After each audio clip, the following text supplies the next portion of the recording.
has a little home unit. I started like playing with those, my wife's cousins. And then I put one in my front yard, and it just got, so because people said, oh, that's ugly. So it's like, well, give it a month, and look at that. So after about 2 months, tomato plants. The whole thing is just, but it recycles the same water over and over again.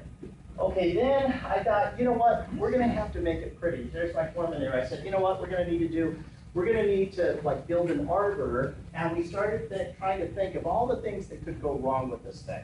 And there it is, there's the fish fry. Now mind you, remember that first slide that I had showed you, that it had the artichokes and so on? Well, we built it up, and then we put pond liner inside of it. We put a solids handling pump right here, and then with that pump has 3/4 inch pipe that goes to every one of these things here. This actually is a little bit higher, this is a little bit lower. We drilled 3 inches, every 12 inches, we drilled 3-inch holes.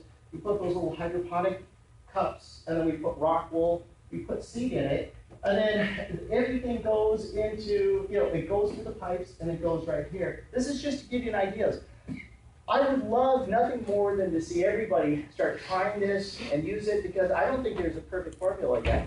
And what I've seen is that there's a divergence of two schools of thought, if you will. I had this guy from Venice, California. He saw stuff I was doing, and he's doing something like we're doing, except he has these big, they look like big bathtubs, big plastic bathtubs, and he's growing tilapia in them and fish. You can eat catfish and talking.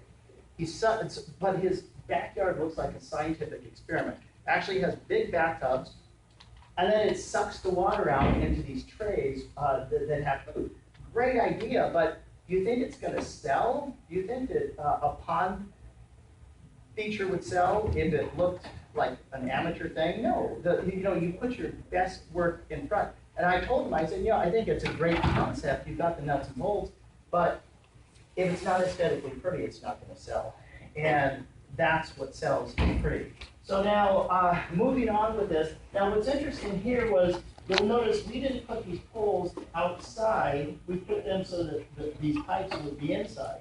And the reason for that thing is that, with all our testing, was that if for some reason I was away for 3 or 4 days, you could easily drain where your koi are if this thing gets plugged up. And so I thought, well, if I ever get busy with work and so on, well, if this gets plugged out, that's happened a couple of times over the winter. We have 60-degree weather year round. Well, that's our winter, 60 degrees. So I'm growing tons of food right now. But it's actually happened, and so I caught it. It happened during the night, and it kind of plugged out, so it started falling out, but it went into here instead of outside. That's something to be aware of. Well, here's a close-up of this. You can see the hole right there. It's cut. You just kind of drilled into it, and we glued these in, put straps on them. The other picture, so this kind of gives you an idea of what it looks like as it's almost finished. But remember, the goal is not to just make it practical, it's to make it look pretty. So this, we actually, see the holes there, we actually spray painted it brown to kind of match the arbor. This, about 2 weeks later, I told you food grows really fast. Looks like that.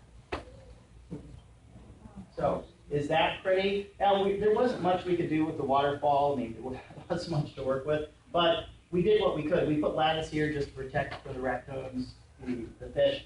But you can see this. It has tons of those little pockets of